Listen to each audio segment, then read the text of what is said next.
The following will be a guide on cultural competence for medical professionals.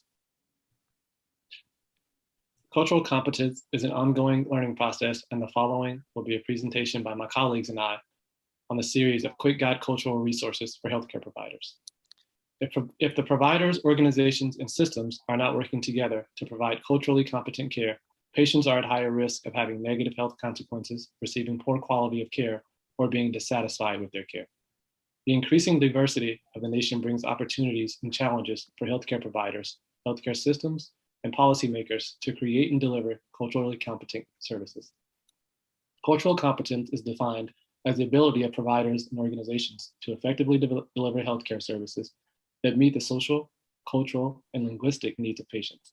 A culturally competent healthcare system can help improve health outcomes and quality of care and can contribute to the elimination of racial and ethnic health disparities.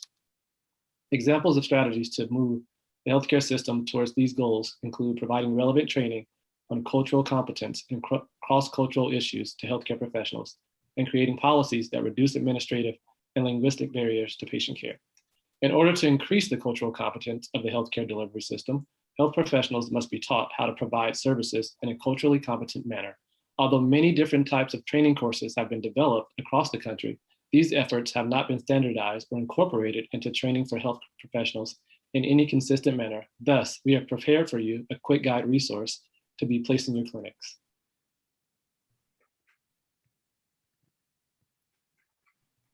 For our first culture that we want to focus on, we will be focusing on the Indian culture.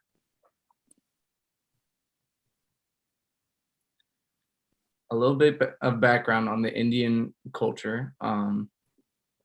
And the name for a god in Hinduism is Brahman. There are many manifestations of Brahman, therefore many gods and goddesses that can be worshipped. For example, a man could be known as a father, a brother, husband, uncle, grandfather, cousin, and friend. This is the same for Brahman. And Hindus also believe in karma, or the universal law of cause and effect.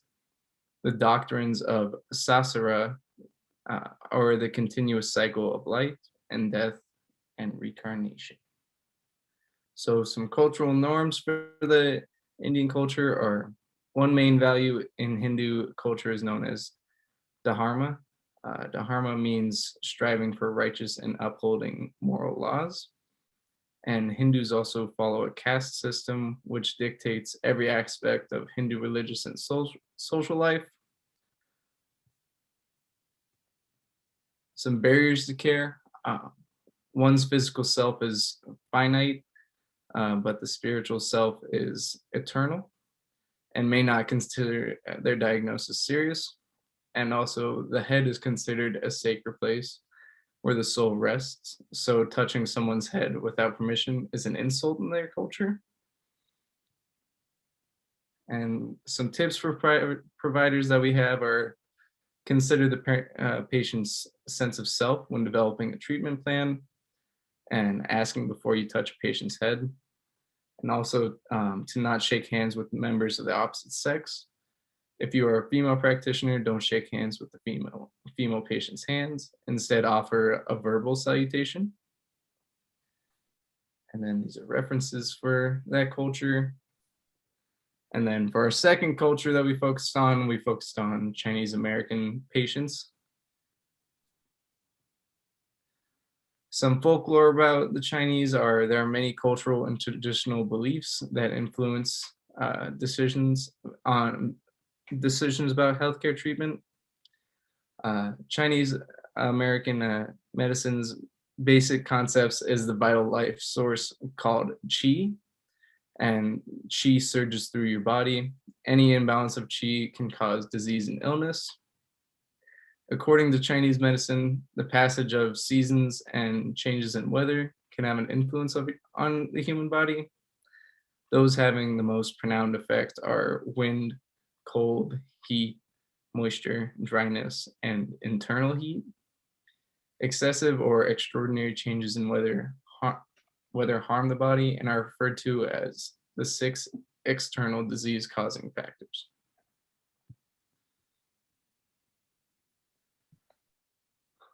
A little bit about the Chinese culture.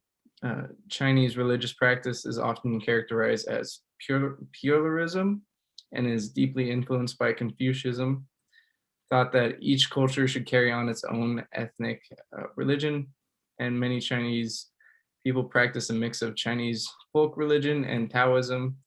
However, Buddhism, Christianity, Catholicism, and Islam are both commonly practiced, especially among other ethnic groups. And then rice and flour are two main staples in the Chinese cuisine. Chinese people also drink tea with their meals and snacks. Traditionally, a meal consists of rice and vegetables, but meat and animal products are becoming increasingly common. And the diet also depends largely on the region that they live in. A little bit about Chinese medicine. Most Chinese are very comfortable with duality between Western and traditional Chinese health beliefs.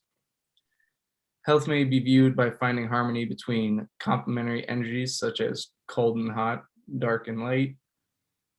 These are forces called yin and yang, and traditional Chinese medicine is largely based on the concept that everything is made from energy called qi, and that's in the human body that consists of a complex subsystems of energy and matter.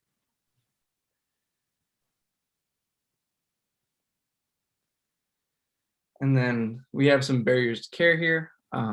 Chinese educated physicians represent a fairly small portion of the active US physician workforce. And then in Asian cultures, superstitious beliefs about health and how one can change his or her health, creates negative stigma around certain types of health issues. In general, because Asian culture holds significant beliefs about one's fortune, having a serious illness is usually a sign of bad luck. Some information for providers that we have is it is important for healthcare providers to learn as much as they can about beliefs and values of patients representing different cultures.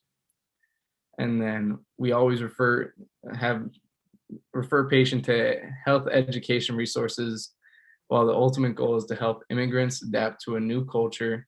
Strategies for health education intervention must still be culturally and linguistically appropriate in order to motivate them to effectively accept and apply information presented to them. So the third culture that we did is on Native Americans. A little bit of an introduction. Native Americans are also known as American Indians and Indigenous Americans. There are approximately 5.2 million First Nation peoples within the boundaries of the United States, and they tend to have their own systems of governance, education, social services, and legal systems that vary in structure across the groups.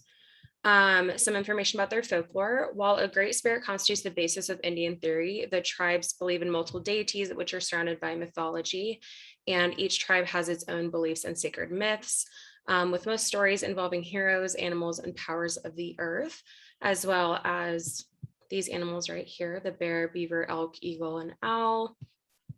Some cultural norms involving religion. A lot of their values lean toward a cosmic identity, a harmony with the individual tribe with the land, and the land with the spirit of the universe. The members of most tribes believed in the immortality of the human soul and an afterlife. American Indian culture emphasizes harmony with nature, endurance of suffering, respect and non-interference toward others, a strong belief that man is inherently good and should be respected with his decisions. Native American languages do not belong to a single family, but 25 to 30 small ones. And in Canada and the United States, only about 500,000 native speakers of an American Indian tongue remain. Some barriers to care include the fact that they experience one of the highest poverty rates in the United States, that they have significant health disparities rooted in economic adversity and poor social conditions, concerns about Western medication, and language barriers. Some recommended practices include allowing the patient to tell their story and encouraging them to share their cultural identity. Ensure preventative measures are taken that focus on the prevention of CVD and CHD, acknowledging intergenerational trauma, and considering possible language barriers and holistic treatments. So for our fourth and final culture, we did Haiti. Some information about their folklore. They're known for their rich traditions, and the country has many magical tales that are part of their Haitian voodoo tradition. Voodoo originated during colonial times when slaves were forced to discuss their spirits as Roman Catholic saints. And after the Haitian Revolution of 1804, the zombie became a part of Haiti's folklore. It was a projection of the African slaves' misery and subjugation, and they believed that dying would release them back into their afterlife where they could be free. And it was thought that if they committed suicide, they would not reach this afterlife and be trapped in their own bodies for eternity, thus creating zombies. Some cultural norms of Haitians involve their large number of Christians due to their European influences, and dancing is a part of their Haitian way of life, and the music of Haiti draws upon Caribbean, French, African, and Spanish influences. Family is their center point, and men are considered the head of the house, and they're responsible for making money, while the women are the decision makers in the home. Some barriers to care include the poverty and the food insecurity, as well as US citizenship status and the length of their residency and ability to speak English. Some recommended practices include taking into consideration some of their home remedies and not pushing medical procedures like circumcision or birth control. Women also rely heavily on their husbands to make final decisions about their care, so it is important to consider both parties. And it's also believed that mental illness has supernatural causes, so it's important to consider this when diagnosing and forming treatment plans, and to also consider prevention methods because a lot of them are more prone to hypertension, diabetes, cancer, and heart disease. So early screening is suggested.